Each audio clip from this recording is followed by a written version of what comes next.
special thing happening, and give Buck Dharma, who is one of the great guitar players of all time, give him a great platform for him to shine. And that's what we tried to do. And people are still listening to the music. I can't believe it after all these years. You know? Well, you guys got to tour with a lot of bands back in the day. Was there a favorite one you liked to hang out with? Oh, I love Cheap Trick. Oh, yes. I love those Cheap Trick guys. I was just talking to somebody from Rockford, Illinois, and I says, I know who lives in Rockford. Oh, yeah. And he said, it's Cheap Trick. Yeah. We're 20 minutes away from Rockford. They were great. Yeah. We played a whole summer with them. Ooh. And it was every day to watch them do their show was amazing. There were so many others. I mean, we saw Aerosmith when they were terrible. We saw Aerosmith when they were great. You know, we toured with Rush a lot. We toured with Black Sabbath and Alice Cooper. Those are experiences that are definitely once in a lifetime, And, I played 1,400 shows with Blue Oyster Cult. Wow. I still hold the record as the longest continuous bass player. Nice. Nice. With those guys. Nice. So one band I got to ask you about. What did you think when Kiss opened for you guys the first time? Did you get a chance to see them and see their deal? The first show they did was in New York City, and I was out at dinner, the next door at Luchow's for dinner. I went out to dinner, so I missed their show. But everybody, the whole crew was talking about it. It was really... Gene's hair caught on fire. Oh, that was the night? Oh. That's the night that his hair caught on fire. He had so much hairspray, it was so big, and he was blowing fire out of his mouth that his hair caught on fire. Rhodey had to come out with a fire extinguisher. Yeah, and put him out. Nice. They thought it was part of the show. Oh, yeah. No, it was real. Man. So anyway, they got on tour with us. We're out, toured a whole summer with Kids. And I went to see them. I wanted to see what it was like from the audience. Mm-hmm. So I snuck into the balcony of this theater, the Michigan Palace in Detroit. Oh. Nobody, I could pretty much walk around in my street clothes and nobody know who I was. Mm. So I go up to the balcony, and I was in the back seat of the balcony and just watching Kiss. And I said, "Holy mackerel! This is intense," And because the show was so over the top. Even in the small theater, they had the fireworks. Everything was going. It was really, it really was insane. Actually, we did a show last summer. A band that I play with called Blue Coupe in Sweden. And Kiss was one of the headliners. So I got to see Kiss last summer, and they're still doing their thing. Man, yeah. Even bigger. Yeah. It was huge. Yeah, definitely. So, let's see. I listened to your album, and I really like your cover of All of the Day and All of the Night by the Kinks. Yeah. Where'd you come up? The Kinks, All Day and All of the Night. Where'd you come up with doing that tune? Oh, well, I go way back. When I was in high school, the Kinks just came out. Oh, yeah. And I used to play that song in high school. And we played all the Kinks songs, over the years. I covered Dedicated Follower of Fashion. Mm.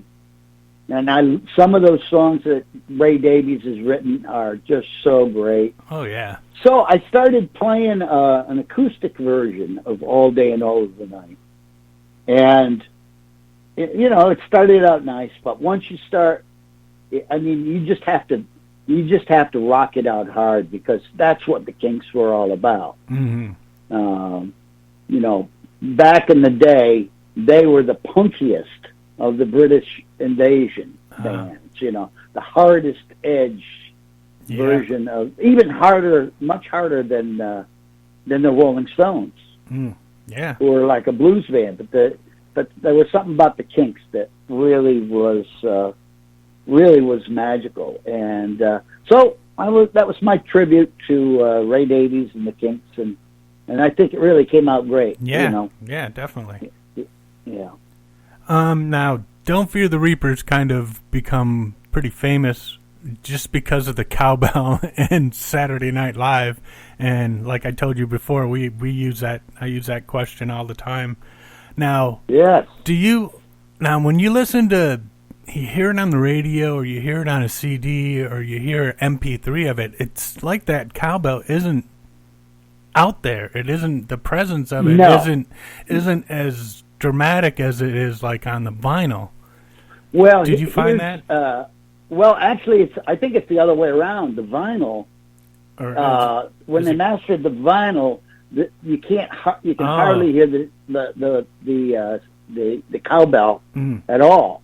But when they remastered for CD, they changed the tone that the cowbell is much louder on the CD. Yeah. And my theory is that the guys, we had it came out in 2000. So I think there was a compilation called The Best of the Blue Oyster Cult that came out in 1999. Okay. So the writers at Saturday Night Live got this CD, and they're in the writer's room and probably smoking a doobie, and they got the headphones on, and somebody says, "I hear a cowbell. Yeah, I hear a cowbell on this thing. This could be funny." Nice. So Will Ferrell and Christopher Walken and the Saturday Night players at the time, they did a great job on that. And it was one of the things that in rehearsal, it wasn't that funny, So they put it at the end of the show. It's the last thing of the night. Oh, yeah. It's the last thing of the night. And by that time, they were, ready to, do something crazy. Yeah. And Will Ferrell put on that shirt. It was too tight. Yeah, that sweater that kept rolling up on his belly. Yeah. Oh my God. But yeah, you're right. But nobody knew this was coming. I'll tell you. Nah. Nobody knew that was coming in the Blue Oyster Cult world. Yeah. We wouldn't have dreamed it when we recorded it. But it's a true story. Yeah. It really is a true story. We finished the song. It was all recorded. It's a little different than the skit. Because the cowbell was the last thing that was put on. Not wasn't recorded with the song when we did the basic track. And I went to the studio, and the producer named David Lucas said, we got to put a few extra things on this. We have one track left on the tape, so we're going to put some percussion on it. And he tried a few different things. He tried bongos, and that didn't work. Nah. He had a trumpet player there who played flugelhorn. He said, "Yeah, let's put the flugelhorn on there." And I said to David, I didn't contradict him, but I said, "David, that's the worst thing I've ever heard." Yeah, definitely. So, luckily, we were spared more flugelhorn. Yeah, really. But anyway, he says to my brother, he says, "Albert, go out in the studio. I think it needs a cowbell." And everybody looked at him like, "Oh, he's kind of crazy, So Albert goes out in the studio, grabs the cowbell, he starts playing it, and I was sitting on the couch in the control room, and I was a little nervous because I didn't want him to screw it up. Yeah. You get to this point when it all sounds great, you don't want to screw it up now. So he goes out and nails it. One take. That was it. It was done, And then I came back to the studio, another week or so later, and heard the final mix, and the song sounded unbelievable. Yeah. Better than my dreams, I always believed in the song, I knew it was going to be a hit. I never thought it would be this kind of iconic song, the way it's taken off, and it's been in 75 movies, television shows, video games. Man. And the cowbell is there. Yeah. Yeah.